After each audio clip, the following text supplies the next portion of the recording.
คุณพระเจ้าเราสำหรับวันนี้ที่พระวิญญาณบริสุทธิ์ของเจ้าได้นำลอยมาอัปเดตคำสอนหนึ่งที่หลายๆคนได้เจอปัญหาที่เขาจะผ่านการทดสอบได้อย่างไรดังนั้นคือหัวข้อในการแบ่งปันในบัดนี้ก็คือกันว่าเมื่อมีการทดสอบจะตอบสนองในใจแบบไรจึงจะผ่านดังนั้นเขาจะตอบสนองแบบไรกับพระเจ้าเมื่อเขามีการทดสอบทุกอย่างนั้นอยู่ในชีวิตของเขาแน่นอนทุกคนที่ว่าอยู่ในโลกนี้เมื่อเขาจะเฮียนอยู่ในการศึกษาก่อนที่จะขึ้นป .1 ป .2 หรือขึ้นม.เขาก็ต้องเสงทดสอบในการเสงในการสอบเสงนั้นพระเจ้าก็เหมือนกันพระเจ้าก็ทดสอบเฮาและเมื่อเฮาสิเข้าดินแดนแห่งพระสัญญาของเจ้าหรือดินแดนแห่งคานาอันนั่นเองเฮาจะผ่านการทดสอบได้อย่างไรดังนั้นเมื่อเฮาเจอการทดสอบ เฮาจะมีท่าทีแบบไหน กับพระเจ้าหลายครั้งคริสเตียนจะบ่ผ่านการทดสอบผ่านแบบหนึ่งแล้วก็บ่ผ่านอีกแบบหนึ่งผ่านแบบนั้นก็บ่ผ่านแบบนี้ดังนั้นเฮาจะผ่านการทดสอบได้จังได๋เฮาต้องเรียนรู้จากพระคำของพระเจ้าเฮาต้องเรียนรู้จากวิธีการผู้รับใช้ของพระเจ้าอยู่ในพระคำของพระเจ้าในชนชาติอิสราเอลเมื่อเขาเจอปัญหาเขาถือการข่มเหงอยู่ในแผ่นดินอียิปต์แล้วเขาก็อธิษฐานต่อพระเจ้าขอพระเจ้าช่วยกู้เขาออกจากปัญหานั้นแน่นอนพระเจ้าก็ใส่ผู้รับใช้คนหนึ่งคือโมเสสเนี่ยที่ว่าโมเสสนี่ได้ไปช่วยเขากู้เขาออกจากแผ่นดินอียิปต์เมื่อเขาออกจากแผ่นดินอียิปต์นั้น มาถึงระยะหนึ่ง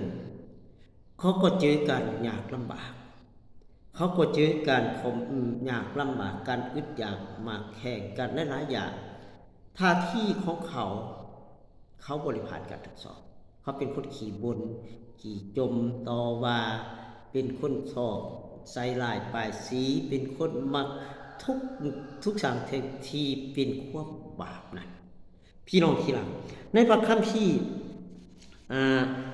ปฐมอุปโยคบทที่15ข้อที่บทที่15ข้อที่24ถึง26บอกว่าประชาชนได้จมใส่ลายโมเสส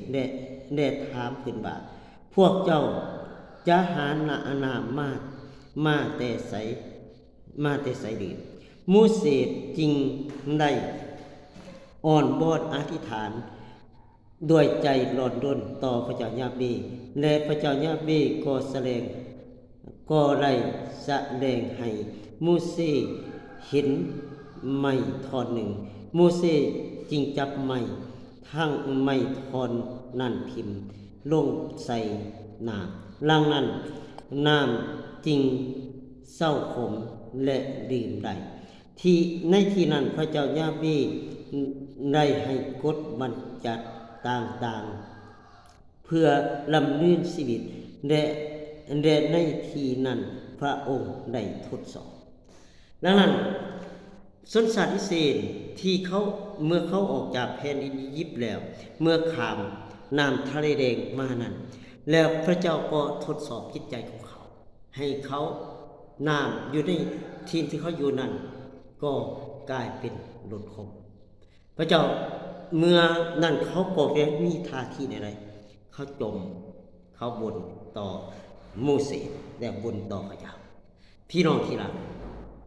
พระเจ้าจึงขอบคุณพระเจ้าเมื่อเขาเจอการทดสอบแบบนี้หลายครั้งอิสเตียนจะมีท่าทีแบบบ่ถึงบางคนเจอความยากลำบากอยู่ในอยู่ในโลกความยากลำบากทั้งเรื่องการเงินหรือเรื่องการดำรงชีวิตก็จมให้ผู้นำและจมให้พระเจ้าพระเจ้าก็ช่วยกู้ทั้งที่ว่าตัวเองบ่เคยสำรวจชีวิตของตนเองบ่เคยเปลี่ยนแปลงชีวิตของตนเองแล้วเป็นคนที่มักคนประเภทนี้เป็นคนที่มักจมและเป็นมักต่อว่าพระเจ้าพระองค์จึงบอกว่าพระคัมภีร์บอกอยู่ในข้อที่26ว่า พระองค์ได้บอกเขาว่าถ้าพวกเจ้าบ่เชื่อฟัง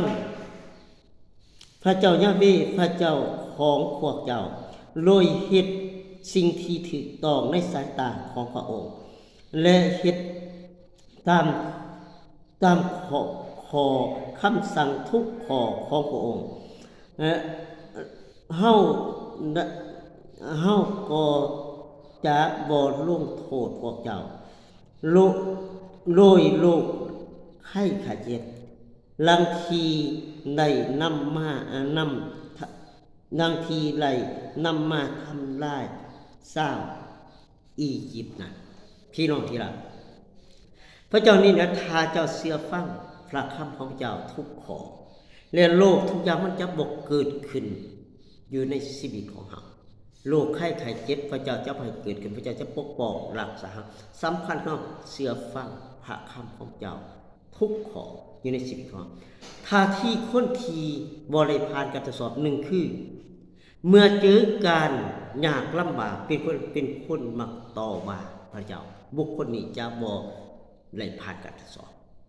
ในพระคัมภีร์ที่อุปยคบทที่16ข้อ3จึงบอกว่าชนชาติอิสราเอลทั้งหมดได้เดินทางออกจากเออิมและในมือที่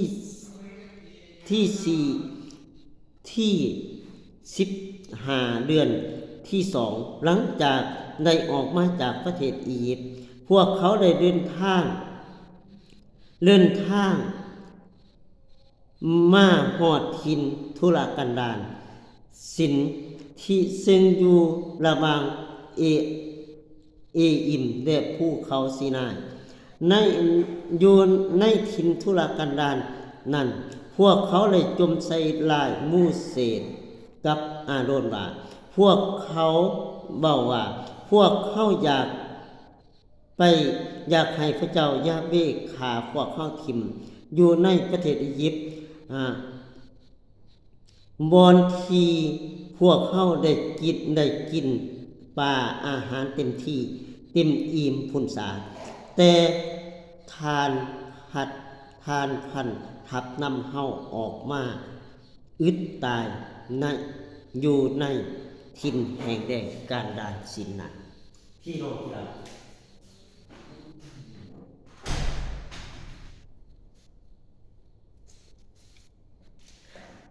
องที่รักขอโทษที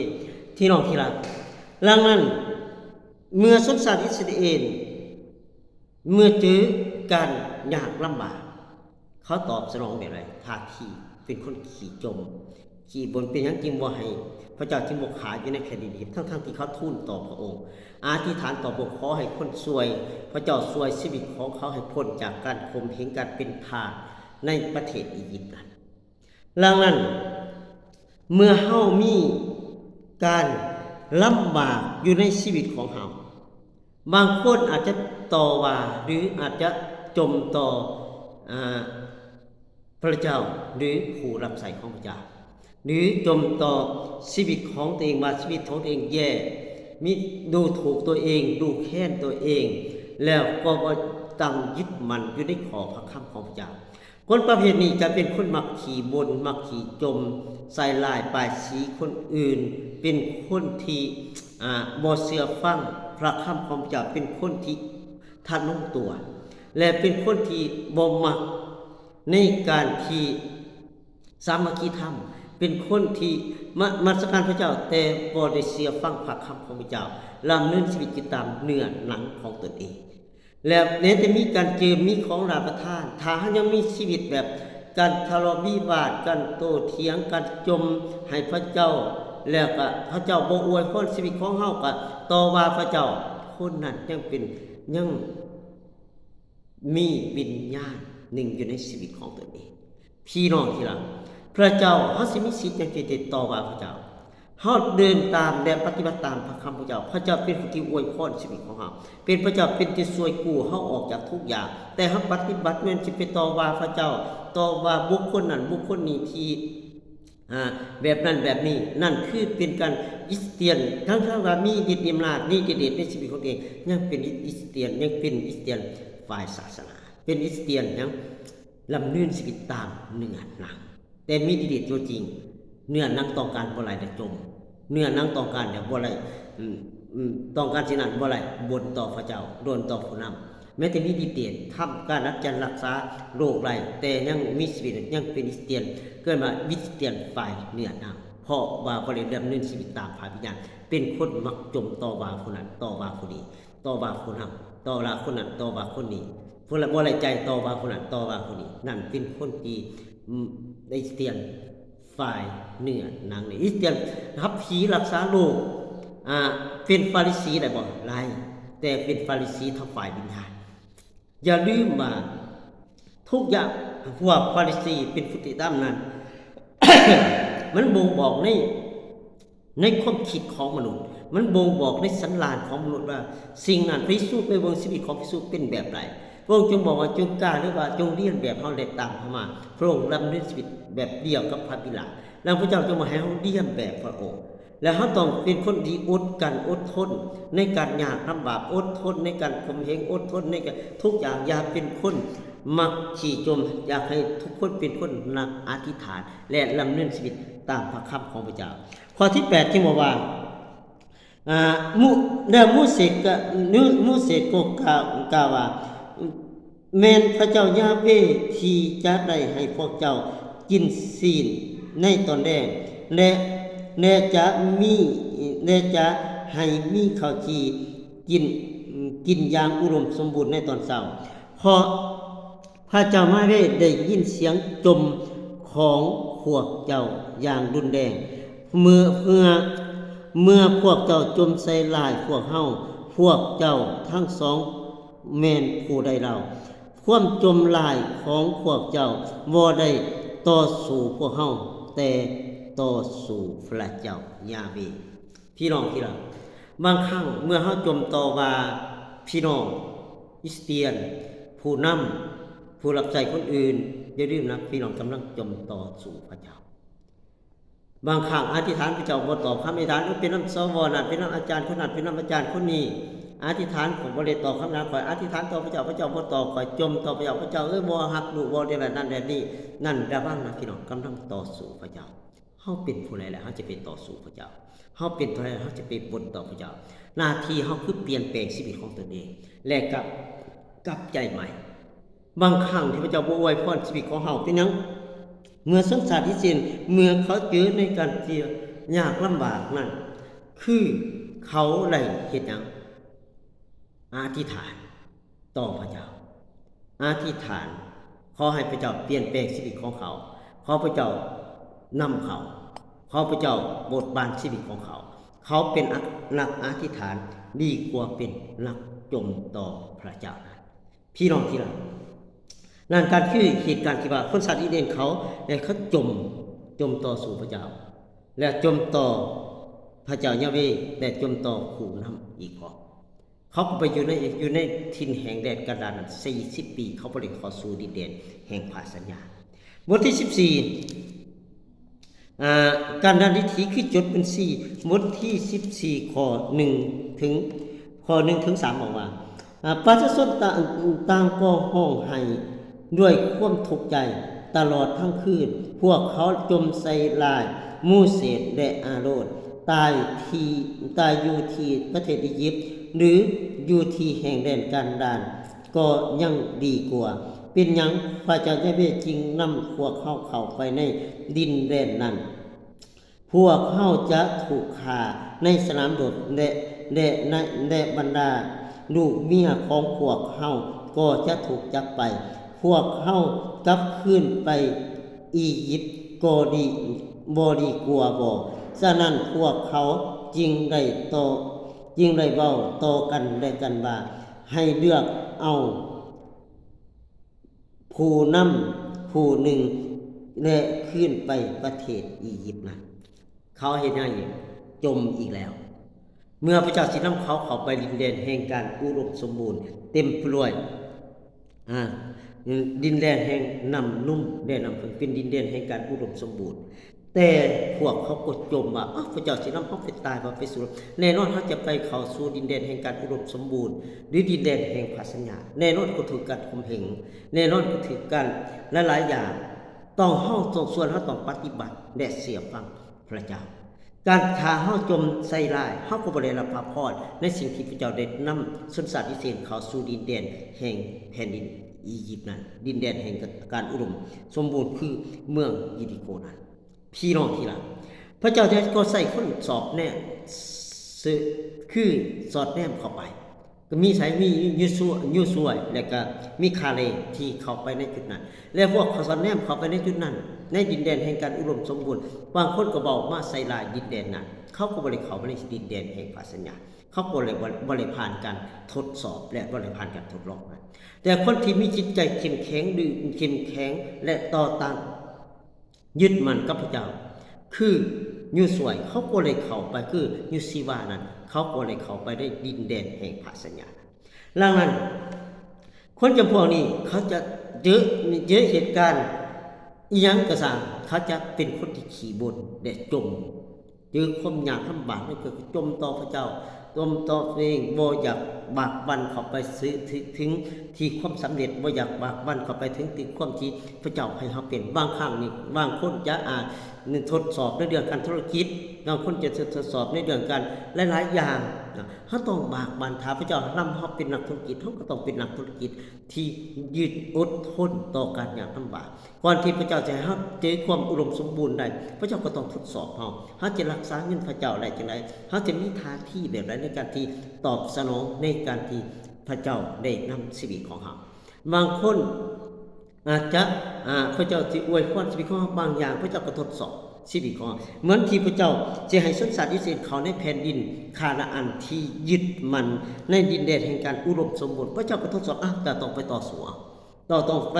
ลบราขาฟันเพื่อจะได้ดินแดนนั้นแต่บางคนในชนชาติอิสราเอลเขาบ่ไปหรอกตอนที่นั้นขน้อยมาตายบ่เป็นยังจริงบุกขาขน้อยในแผ่นดินอียิปต์จะขน้อยไปสืบโฉบรบลูกเมียของคนเราก็ถูกจับไปขน้อยบ่ไปหรอกเขาจะขับขึ้นไปอียิปต์บางคนก็บ่ได้ผ่านการทดสอบเจอการทดสอบหลายๆอย่างก็กลับขึ้นไปอียิปต์หมายถึงสิ่งหนึ่งหมายถึงการที่ความเสื่อมหลังเดิมที่เข้าบ่ทันหูจักกับพระเจ้าหมายถึงผีมารซาตานหมายถึงอาณาจักรแห่งความมืดแล้วอียิปต์นั้นอยู่ในอียิปต์นั้นจะกินดื่มตามอำเภอใจในความเสือเดือนอยากกินเหล้าเมาสูราอยากดินสู้เมียเขาอยากบอกคืนยินท่าคนใดกับเบ้าไปได้สบายอยากเฮ็ดสิ่งใดกับไปสบายเพราะมันเป็นความเสือหลังเดิมของอิสราเอลเนี่ยมันเป็นการที่ว่าอียิปต์นั้นเป็นแห่งการหลายๆอย่างที่มันจะทำให้มนุษย์นั้นลงบึงไฟกำทันนั่นเองบางคนก็อยากกลับคืนไปอียิปต์เฮาตั้งผู้นำบางคนใหม่นำเฮากลับคืนไปอียิปต์บางครั้งนี่ผู้นำบางคนที่ผู้รับใช้พระเจ้าบ่ยึดถือความจริงอยู่ในพระคัมภีร์เป็นครูสอนปลอมเป็นบ่ยอมสอนความจริงอยู่ในพระคำของเจ้าเฮาทำบาปเข้าไปสมันอยู่ดีระวังนะพี่น้องสิ่งนั้นแหละจะนำเฮาลงไปสู่อียิปต์อีกเหมือนเดิมสิ่งนั้นแหละจะทำเฮาทำบาปไปลงเลยบางคนจะบ่ผ่านการแต่งงานในการแต่งงานบางอยากไล่สามีอยากไล่ผัวให้ออกจากพระเจ้าไปแล้วก็ไปทำในสิ่งที่บ่ถูกต้องนั่นพี่น้องกำลังเสียลงไปสู่อียิปต์อีกเหมือนเดิมหันกลับไปสู่อียิปต์อีกแล้วสถานพี่น้องก็อยู่ในดินแดนแห่งการดานนั้น40 ปีจนยุดคนในยุคนั้นก็เสียชีวิตไปบางครั้งพี่น้องอาจจะอยู่ในดินแดนแห่งอียิปต์นั้นแห่งทินทุรกันดารก็จนถึง40 ปีแล้วก็เสียชีวิตไปแล้วสุดท้ายวิญญาณก็ลงสู่บึงไฟกรรมฐานอยู่ดีพี่น้องที่รักในพระคัมภีร์จดบัญชีคือการงานวิธีจดบัญชีบทที่14บทที่14ข้อที่2คือคนที่จมต่อพระเจ้าจะบ่ได้รับพระพรนั่นก็คือคนบ่ได้จมต่อพระเจ้าคนที่จมต่อพระเจ้าจมใส่ร้ายป้ายสีพระเจ้าหรือคนอื่นจะบ่ได้รับพระพรเพราะว่าเขาเป็นคนบ่ยับปากของตัวเองเป็นคนมักขี่บนจมรู้เป็นคนทำงานเขาจะขาดพระพรไปแม้แต่เจ้าสินำเขาออกจากดินแดนเขาไปในดินแดนแห่งแดงพระพรเขาก็ยังต่อว่าพระเจ้า ต่อว่ามูเสสว่าเป็นหยังจะเป็นแบบนั้นแบบนี้นั่นคือสิ่งหนึ่งที่เขาเลยจมต่อว่าพระเจ้าในพระคัมภีร์จดบัญชีคือการนานวิธีการนานวิธีพระคัมภีร์เขียนแต่จดบัญชีในบทที่14ข้อที่8บอกว่าถ้าพระเจ้ายาเวถ้าพระเจ้ายาเว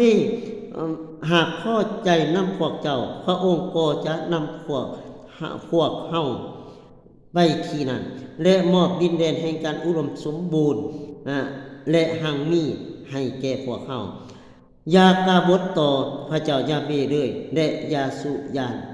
ประชาชนที่อาศัยอยู่ที่นั่นพวกเฮาจะชนะพวกเขาอย่างง่ายดายพระเจ้ายาเวสถิตอยู่ในพวกเฮาและจะทำลายบรรดาพระที่ปกปักรักษาพวกเขาให้สูญสิ้นไปหมดฉะนั้นยาสุยานสันสาทั้งหมดกำลังจะใส่หินขวางใส่มูเสสและอาโรนให้ตายแต่ในท่านใดนั้นประชาชนก็เห็นสง่าราศีของพระเจ้ายาเวปรากฏอยู่ถึงหอเต็นบ่อนซุ่มนุมนั้นเหตุการณ์ยังขอบคุณพระเจ้ามูเสสมั่นใจกับว่าพระเจ้าสินำเฮาเข้าไปดินแดนแห่งการอุดมสมบูรณ์ดินแดนแห่งพันธสัญญาแต่พระเจ้าอย่าต้องญาติพวกเจ้าอย่ากบฏต่อพระเจ้าแต่สมสัตว์อิสราเอลเขามีท่าทีจะเอาก้อนหินแกร่งสีหินใส่มูเสสกับอาโรนให้ตายถ้าพี่น้องสถิตถ้าพระเจ้าสถิตอยู่ในชีวิตของเฮานะนำเฮาพระเจ้าประทานความสำเร็จให้แก่เฮาอย่าเป็นคนที่สอบบนอย่าเป็นคนอ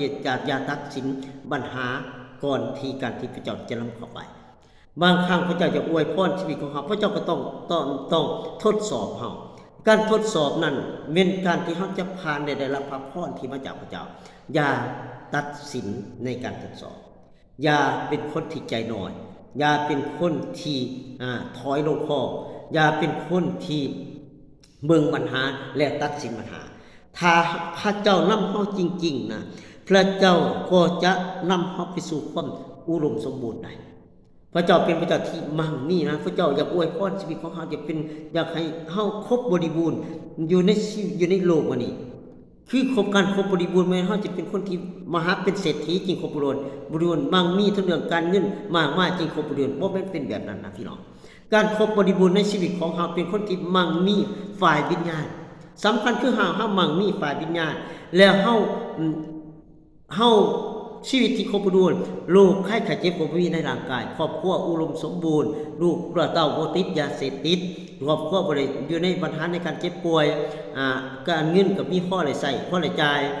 ครอบครัวอยู่สบายดีบ่ทะเลาะวิวาทผิดเถียงกันนั่นเขาเอิ้นว่าครบบริบูรณ์บ่แม่นว่าเฮาจะจนเป็นเศรษฐีจริงครบบริบูรณ์มีเงินหลายจริงครบบริบูรณ์นั่นคือบ่ได้หมายถึงแบบนั้นการชีวิตที่ครบบริบูรณ์เนี่ยมั่งมีเฮามั่งมีฝ่ายวิญญาณเฮามีพระเจ้าอยู่ในชีวิตของเฮามีพระวิญญาณบริสุทธิ์ของพระเจ้าอยู่ในชีวิตของเฮาเป็นคนมั่งมีนะเฮาแตกต่างกับคนหนึ่งคนกับคนอื่นๆที่เขาบ่ได้รู้จักพระเจ้าและเฮามีชีวิตหลังความตายเฮาที่เข้าสู่ดินแดนแห่งพันธสัญญาอันใดจังได๋พระเจ้าชีวิตของเฮาในโลกนี้ถ้าเฮาผ่านการทดสอบเชื่อฟังพระเจ้าบ่จมบ่ว่าต่อพระเจ้าเฮาก็ได้ชีวิตคือพระเจ้าอวยพรชีวิตของเฮาเจริญรุ่งเรืองมั่งมีสีสุขร่างกายแข็งแรงดีสุขภาพแข็งแรงดีนั่นคือสิ่งที่ใดถ้าเฮาบ่เชื่อฟังเฮาก็ไปเจอความตายเจอนั้น1ตายทางฝ่ายวิญญาณ2ตายทางฝ่ายร่างกายคือร่างกายก็ลงสู่ตายจากโลกนี้ไปแต่วิญญาณก็ไปสู่บึงไฟกำถันแล้วการอวยพรในโลกใบนี้เฮาก็จะบ่ได้รับพระพรอีกอยู่ในโลกใบนี้นั่นคือชีวิตที่เฮาหลังความตายของเฮาแต่ในโลกนี้พระเจ้าจะอวยพรแต่เฮาบ่ผ่านการทดสอบพระเจ้าก็บ่ได้อวยพรชีวิตของเฮาพระเจ้าสิให้เงินคนใดคนหนึ่งเฮาเพิ่นเอาเงินไปซื้อยาเสพติดซื้อทำกินเหล้าเมาสุราทำสิ่งที่บ่ถูกต้องพระเจ้าก็บ่อวยพรเฮาชีวิตอยู่ดีพี่น้องที่รักในพระคัมภีร์ข้อที่บทที่14กระดานจดวันที่บทที่14ข้อที่26ถึง29จึงบอกว่า26ถึง29บอกว่าพระเจ้ายาเวห์ได้กล่าวแก่มูเสสและอาโรนว่าคนสัวเหล่านี้จะจมใส่ลายเฮาอีกไปนานปานใดเฮาได้ยินเสียงจมเรานั้น เพียงพอแล้ววัดนี้จงให้คำตอบนี่แก่พวกเขาว่าพระเจ้ายาเวกล่าวว่าเฮามีชีวิตอยู่แน่นอนสันใดเฮาก็จะเฮ็ดตามที่พวกที่เจ้าได้ขอร้องเฮาสันนั้นพวกเจ้าจะตายและซากศพของพวกเจ้าจะกระจัดกระจายทั่วทินทุรกันดารย้อนพวกเจ้าจมใส่ลายเฮาคนที่มีอายุ20 ปีขึ้นไปในพวกเจ้าจะบ่ได้เข้าไปในดินแดนนั้นเป็นเด็ดขาดขอบคุณพระเจ้าพี่ยังเมื่อเฮาจมต่อพระเจ้าจมให้คนของพระเจ้าแล้วบ่เชื่อฟังก็จื้ออยู่ในความตายแน่นอนบางคนอาจเจอปัญหาทั้งเรื่องการเจ็บป่วยจมต่อพระเจ้าไปยังพระเจ้าบ่รักษาหลักยังก็น้อยขอให้ผมลูกจากตายจากนั้นอย่างนี้พี่น้องที่รักพระเจ้าให้คิดตามสมใจเจ้าเองถ้าเจ้าเสือพระเจ้าบ่อยากให้ลูกของพวกมันมีอายุสั้นหรอกพระเจ้าอยากให้มีอายุยืนยาว120 ปีแต่เป็นยังอายุ50 สั้นเพราะเฮาจมต่อว่าพระเจ้าเนี่ยพระเจ้าเขาจะเห็นให้สมใจเขาจะต้องตาย1ตายทั้งร่างกาย2ตายทั้งฝ่ายวิญญาณเมื่อเฮาดินแดนที่พระเจ้าให้เฮาเข้าไปพอเฮาบ่เข้าไปเฮาจมเฮาก็คือสัญชาติอิสราเอลไปอยู่ในดินแดนแห่งดินแดนของท่องเที่ยวอยู่ในดินแดนคานาอันนะดินแดนแห่งแรกนั้นการลานคานาอันนั้นได้40 ปีคนดุลหลังกินเข้าไปดินแดนแห่งพระสัญญาบางครั้งนี่นะเฮาบนแดดต่อว่าพระเจ้าเฮาก็อยู่ตกอยู่ในกันอยู่ในดินแดนแห่งการดานนิถีดินแดนการดานนั้น40 ปีนะพี่น้องเมื่อเฮาทำบาปต่อพระเจ้าบางคนอาจจะเสียชีวิตบางคนอาจจะละลายอย่างลงหายออกจากพระเจ้าไปผลสุดท้ายก็บ่ได้สู่เข้าสู่ดินแดนแห่งพระสัญญานั่นคือชีวิตหลังความตายเฮาก็ได้รับความรอดนั่นคือสิ่งหนึ่งที่เฮาได้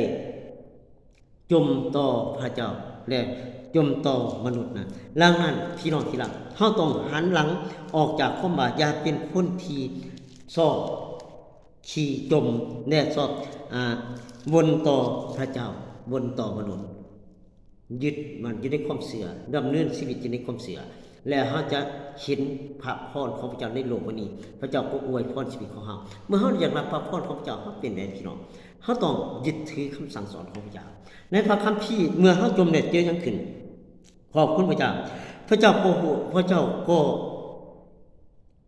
โกรธนะโกรธคนที่จมอยากอวยพรพระเจ้าโกรธพระเจ้ามีหัวใจเหมือนกันพระเจ้าโกรธคือกันดังนั้นคือในพระคัมภีร์พระบัญญัติบทที่1ข้อที่34ถึง35พระเจ้ายาเวห์ได้ยินเสียงจมใส่ลายของพระองค์ฉะนั้นพระองค์จึงโกรธหายและเว้ากับพวกเจ้าฮู้อย่างคักแน่ว่าคนชั่วซ่าเช่นพวกเจ้านี้แม่นบ่มีใครจะได้เข้าไปในดินแดนแห่งการอุดมสมบูรณ์ที่เฮาได้สัญญาว่าจะมอบให้แก่ปู่ย่าตายายของพวกเจ้าคนที่ขี่จมจะบ่ได้รับพระพรคือเขาจะถูกจืดความตายนะเขาจมต่อว่ามูเสสนี่ตอนเขาเขียนไว้ว่านะมูเสสเป็นคนที่ดีรอบคอบเป็นหยังเขาจึงบ่ได้เข้าสู่ดินแดนแห่งพระสัญญานั้นที่พระเจ้าจะนำสัญชาติอิสราเอลเข้าไปในดินแดนพระเจ้าจึงใส่ยูสวยคือยูสิวานี่นำเข้าไปมูเสสก็ย้อนชนชาติของพระเจ้านั่นจมคือชนชาติอิสราเอลจมให้มูเสสจมให้พระเจ้ามูเสสก็ปกป้องพระเจ้าและมูเสสก็มีความใจหายเกิดขึ้นแล้วสิ่งนั้นก็ทำให้มูเสสบ่ได้สู่ในดินแดนแห่งพระสัญญาบทที่34พระบัญญัติข้อที่4ว่าพระเจ้ายาเวห์ได้กล่าวต่อราว่าวัดนี้ดินแดนที่เฮาได้สัญญาไว้กับรับอาหารอีกาและยาโคบจะมอบให้แก่เสื้อสายของเขาเฮาได้เน่าให้เจ้าเห็นดินแดนนี้แต่เจ้าบ่ได้เข้าไปด้วยย้อนหยังบางครั้งที่เฮาจมให้พระเจ้าเฮ็ดให้พระเจ้าเสียใจผู้นำบางคนอาจจะมีความโหดร้ายอยากจะมีการต่อว่าใจหายกินเหมือนกับมูเสสทำให้มูเสสบ่ได้เข้าไปสู่ในดินแดนแห่งพระสัญญาแล้ว พี่น้องที่รักนั่นบางครั้งนี่นะผู้รับใช้ของพระเจ้าเขาก็แบกความลำบากถ้าลูกของพระเจ้าบ่ได้เติบโตอ่อนแอเขาก็อธิษฐานขอพระเจ้าเมตตาบางครั้งมูเสสอธิษฐานแบบใดพระเจ้าเลยขอให้พระเจ้าลงโทษเขาหน่อยเถอะอย่าลงโทษสันสารอิสราเอลนั่นคือสิ่งที่มูเสสบ่ได้เข้าสู่ดินแดนแห่งพระสัญญาขอพระเจ้าถ้าคนใดทำผิดเขาพระเจ้าลงโทษเขาเองให้พระเจ้าเปลี่ยนแปลงชีวิตของเขาคือความเสื่อส่วนตัวของเขาหน่อยจะมาอธิษฐานไปรับโทษแทนคนอื่นขอพระเจ้าลงโทษเขาถ้าเขาทำผิดต่อพระองค์พี่น้องที่รักถ้าคือพระเจ้าจะลงโทษคนที่ทำผิดต่อพระองค์คนที่บนต่อพระองค์และคนที่ทำผิดต่อพระองค์ขอว่าบางครั้งเขาอาจจะพระเจ้าขอให้พระองค์ยกโทษให้แก่เขาเถิดเมื่อเขาทำผิดบาปในโลกพระเจ้ายกโทษบาปให้แก่เขาแต่เขาต้องเสียสวยแต่เขาต้องรับการที่ไทยนั่นรับการที่ลงโทษนั่นไปได้ยาว40 ปี30 ปี7 ปี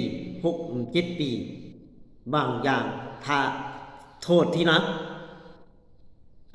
กับประมาณ40 ปีเหมือนกับสันสารอิสราเอลอาจจะเสียชีวิตไปก่อนที่จะเข้าดินแดนแห่งพระสัญญาวิญญาณก็บ่ได้รับความรอดพระเจ้าจะเมื่อเฮาสารภาพผิดบาปพระเจ้ายกโทษให้จริง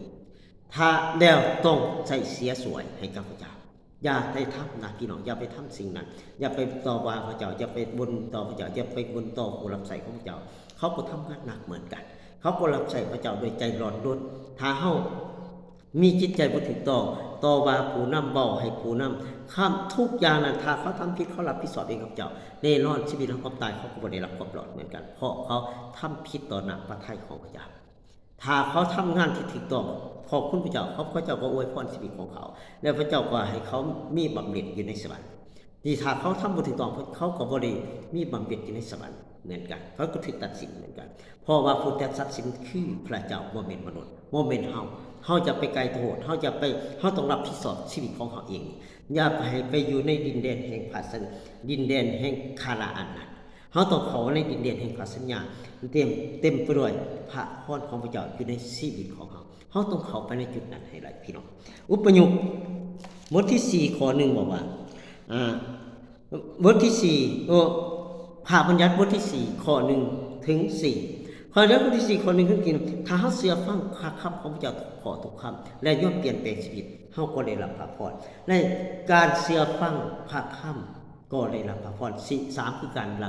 การเชื่อฟังพระคำของพระเจ้าถ้อยคำของพระเจ้าเฮาก็ได้รับพระพรคืออพยพบทที่4ข้อ1ถึง4ว่าแล้วมูเสสก็กล่าวกับพระชนว่าจงเชื่อฟังกฎบัญญัติทุกข้อที่ข้าพเจ้ากำลังสอนพวกเจ้าและพวกเจ้าจะมีชีวิตและยึดครองดินแดนที่พระเจ้ายาเวห์พระเจ้าของปู่ย่าตายายของพวกเจ้ากำลังจะมอบให้แก่พวกเจ้าขอผู้นำได้เชื่อฟังพระคำของพระเจ้าทุกข้อทุกคำที่มูเสสเขียนไว้ที่ผู้รับใช้เทศนาสั่งสอนทุกอย่างนั้นสิ่งได้มาจากพระเจ้าเดิมเปลี่ยนทั้งเปลี่ยนแปลงชีวิตของเราถ้าคนมักจมรู้มักบ่อยมักลามักดีรวมประเพณีสิ่งที่มันบ่ถูกต้องขัดกับพระคัมภีร์ของพระเจ้าเดินเปลี่ยนแปลงชีวิตของเราซะและตัวเฮาเนี่ยถ้าเฮาบ่เปลี่ยนแปลงเขาจะบ่ได้รับพระพรแล้วพระเจ้าให้ยึดถือพระคำของพระเจ้าทุกข้อทุกคำแล้วเอาพระคำของพระเจ้ามาเปลี่ยนแปลงชีวิตของเราอย่าสุยานในสิ่งที่อาธรรมต่อสู้กับมันจะหนีไกลจากเฮาข้อที่2ที่บอกว่าอย่าตื่มสิ่งใดสิ่งหนึ่งใส่ที่ข้าพเจ้าสั่งและอย่าตัดสิน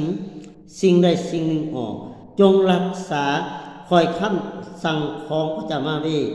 พระเจ้ายาเวพระเจ้าของพวกเจ้าจริงซึ่งข้าพเจ้าได้มอบให้แก่พวกเจ้าได้เห็นด้วยตัวเองในสิ่งที่พระเจ้ายาเวได้เฮ็ดในผู้พระเจ้ายาเวพระเจ้าของพวกเจ้าได้ทำได้ทุกคนที่กราบไหว้พระบาอันในที่นั้นแต่พวกที่สัตย์ซื่อต่อพระเจ้ายาเวพระเจ้าของพวกเจ้า ก็ยังมีก็ยังมีชีวิตอยู่ถึงทุกวันนี้ขอบคุณพระเจ้าแล้วพระเจ้าจึงบอกว่าจงเชื่อฟังพระคำของพระเจ้าแต่คำสั่งสอนนั้นตั้งแต่ปู่ย่าตายายของเฮานั้นอย่าตัดสิ่งใดออกและอย่าเพิ่มสิ่งใดเข้าถ้าผู้ใดตัดออกพระเจ้าลงโทษเฮาแน่นอนถ้าผู้ใดเพิ่มเติมพระคำเข้าไปและอย่าตัดและอย่าเพิ่มเติมและสิ่งที่อยู่ในพระคำนั้นเป็นสิ่งที่เป็นสำเร็จอยู่ในพระคำของพระเจ้าและอยู่ในพระคัมภีร์ตั้งแต่ปฐมกาลจนฮอดพระนิมิตนั่นเป็นความจริงอย่าเพิ่มเติมและอย่าตัดออกพี่น้องและนี่คือสิ่งที่หนึ่งคือในถ้าเฮาดำเนินชีวิตอยู่ในพระคำของพระเจ้าจริงๆและพระเจ้าสามารถอย่าทำบาปต่อพระองค์อย่ากราบไหว้ผีมารซาตานอย่ากราบไหว้พระบาอันทุกอย่างนั้นพระเจ้าเป็นคำสั่งเขาต้องหลีกเลี่ยงในที่นั้นหลีกเลี่ยงในการดูหม้อดูดวงทุกอย่างนั้นคือเขาหลีกเลี่ยงทุกอย่างเพราะเป็นนี่เป็นที่คำสั่งของพระเจ้าแล้วอย่าเป็นคนที่ปากมาไล่บางหลอกเป็นคนที่หลอกลวงแล้วแน่นอนถ้าเขาทำสิ่งนั้นเขาจะบ่ได้รับพระพรของพระเจ้าอยู่ในชีวิตของเขาต้องเป็นคนยึดมั่นและสัตย์ซื่อต่อพระเจ้าแม่เวและเขาจะมีอายุยืนยาวจนถึงที่พระเจ้ารับเขาไปอยู่กับพระเจ้าในชีวิตหลังความตายนั่นคือสิ่งหนึ่งที่เราต้องยึดถือในพระคำของพระเจ้าและยึดถือความจริงอยู่ในหลักพระคำของพระเจ้าด้วยพี่น้องที่รักพระบัญญัติบทที่28ข้อที่1ถึง7ที่1ถึง7บอกว่าถ้าพวกเจ้าเชื่อฟังพระคำของพระเจ้าของพวกเจ้าและปฏิบัติอย่างสัตย์ซื่อตามพระคำทุกข้อที่ข้าพเจ้ากำลังให้พวกเจ้านี้พระเจ้าได้บันดาลให้พวกเจ้าเป็นใหญ่กว่าชนชาติอื่นๆทั้งแผ่นดินโลกขอบคุณพระเจ้าถ้าเฮาเชื่อฟังพระเจ้าเด้ทุกข้อพระเจ้าว่าพระเจ้าก็จะบันดาลให้เฮามีเป็นใหญ่ฝ่ายวิญญาณเติบโตทั้งฝ่ายวิญญาณมีฮู้จักพระคำของเราเด้เฮาจะได้รับพระพรของพระเจ้าและเขาคนชนชาติหลายชนชาติจะเห็นพระพรของพระเจ้าอยู่ถึงชีวิตของอิสเตียนในข้อที่2จะบอกว่าจงเชื่อฟังพระเจ้ายาเวห์และพระเจ้าของพวกเจ้าและคำอวยพรทั้งหมดเหล่านี้ก็จะเป็นของพวกเจ้าคำอวยพรทุกอย่างถ้าเชื่อฟังพระเจ้ายาเวห์พระเจ้าก็อวยพรชีวิตของเฮาอวยพรการงานของเฮาเป็นการอวยพรที่มาจากองค์พระผู้เป็นเจ้าในชีวิตของเฮานั้นพี่น้องที่รักแล้วพระเจ้าจะอวยพรอย่างที่บนทุกวันที่เฮาอยู่เฮาเต็มไปด้วยพระพรของเจ้านี่คือพระเจ้าจะอวยพรเมืองต่างๆพร้อมกับให้หน้าหัวสวนของหัวสวนของพวกเจ้าอีกพระเจ้าอวยพรอย่างให้หน้าชัดสาบาสิ่งเขาเต็มเราทุกอย่างนั่นคือการอวยพรท้าเสียฟังบัญญัติของพระเจ้าแล้วข้อที่4พระเจ้าจึงบอกว่าพระเจ้าอวยพรพวกเจ้าให้มีลูกหลานและพืชผลอุดมสมบูรณ์และงัวควายฟูงงัวและฟูงแกะของเจ้าเต็มด้วยพระพรเต็มพอพระเจ้าอวยบ่ว่าจะอวยพรหัวสวนพระเจ้าจะอวยพรสัตว์สาบาสิ่งไก่งัวควายของพระเจ้าทุกอย่างพวกเขาจะเต็มพอและเต็มผลความอุดมสมบูรณ์ถ้าเชื่อฟังพระคำของพระเจ้าแล้วข้อที่6จะบอกว่าพระเจ้าจะอวยพรทุกสิ่งที่พวกเจ้าเฮ็ดพระเจ้าอวยพรทุกสิ่งที่เขาเฮ็ดหาเสียสิ่งใดก็พี่น้องพระเจ้าอวยพรชีวิตของท่าสัตย์ซื่อและลำเนินและเสียฟังพระคำของพระเจ้าและพระเจ้ายาเวห์ก็เอาชัยชนะต่อศัตรูที่โจมตีพวกเจ้าพวกเขาจะโจมตีพวกเจ้าจากทิศใต้พวกเขาจะเดินเปิดหนีไปทางทิศเหนือแม้แต่ศัตรูต่อสู้พระเจ้าก็โจมตีเขาแล้วพระเจ้าก็ป้องกันปกป้องเขาทุกอย่างบ่ให้ถึงการโจมตีจากผีมารซาตานโจมตีจากอำนาจของผีร้ายวิญญาณชั่วจากโรคไข้เจ็บคือสิ่งนั้นคือผีมารซาตานนั่นเองแล้วพระเจ้าจะปกป้องเฮามันมาทางทิศใต้มันวิ่งหนีไปทางทิศเหนือเพราะพระเจ้าเป็นผู้ที่ปกป้องและโจมตีทุกอย่างแทนเฮาและพระเจ้ายาเวห์อวยพรเวียกงานที่พวกเฮาเฮ็ดและให้พวกเฮามีเข้าเต็มดาวพระเจ้ายาเวห์พระเจ้าของเราจะอวยพรดินแดนที่กำลัง จะมอบหมายให้แก่พวกเราขอบคุณพระเจ้าพระเจ้าอวยพรทุกอย่างอวยพรการงานอวยพรสัตว์อวยพรเขาในเราอวยพรการเงินของเราอวยพรให้เขาเต็มเราเดือนว่าอวยพรดินแดนที่เฮาอยู่นั่นด้วยความอุดมสมบูรณ์พี่น้องที่รักต้องเป็นคนที่เชื่อฟังพระคำของเจ้าและปฏิบัติความเชื่อต้องมีการปฏิบัติความเชื่อต้องมีการเชื่อฟังเมื่อเฮาหันหลังออกจากความบาปถ้าเฮายังทำบาปเป็นคนขี้จมบนดูเป็นคนปล่อยลาเป็นคนสาปแช่งพ่อแม่ตนเองเป็นคนสอบลักสอบขโมยเป็นคนโลภเป็นคนเสียดสีคนอื่นเป็นคนเบาเกินยินท่าคนอื่นเป็นคนต่อวาต่อฮัดผู้รับใช้เป็นคนที่หลายๆอย่างพระเจ้าอวยพรชีวิตของเฮาบ่หลายดอกแล้วเฮาก็จะจมอยู่ในความเจ็บปวดจมอยู่ในอดีตจมอยู่ในความตายอยู่ในดินแดนแห่งคานาอัน40 ปีพี่น้องที่รักเฮาต้องเป็นคนเชื่อฟังพระคำของเจ้าอย่าตัดพระคำออกอย่าเพิ่มเติมพระคำเขาแล้วพระเจ้าตัวอวยพรชีวิตของเฮาและเดินตามเชื่อฟังปฏิบัติเชื่อฟังปฏิบัติตามและงับปากของตัวเองบ่นำผู้กับบ่นำจืดมันออกจากบ่เนี่ยกันบ่ได้บ่มันเข้มกับบ่อนกินนี่ออกจากบ่อนเดียวกันเฮาปากเฮาใส่ปากเฮาสันเดชเซนพระเจ้าใส่ปากเฮานมัสการพระเจ้าถ้าใส่ปากเฮาไปลาคนอื่นไปแซงคนอื่นบอกพูดกินท่าคนอื่นพระเจ้าก็อวยพรเฮาบ่ได้เฮาอะไรพระพรนิดเดียวเฮาโอ้อวดคนอื่นอีกแล้วแท้ที่ว่าพระพรทับจะอวยพรเฮาจริงๆนะเขาเต็มเล่าแม่ว่าเวียกงานที่ทำคนเจริญรุ่งเรืองเหมือนกับยูเซฟอยู่ในแผ่นดินของแผ่นดินคานาอันนั้นยูเซฟก็ผ่านการทดสอบแล้วพระเจ้าก็อวยพรชีวิตของเขานี่คือสิ่งที่เฮาได้เห็นด้วยกันอวยพรเฮาพอรับการอวยพรที่มาจากพระเจ้าเฮาจะมีท่าทีแบบใดพี่น้องต้องมีท่าทีให้ถูกต้องครับพระเจ้าขอพระเจ้าอวยพรพี่น้องทุกคนสบายดี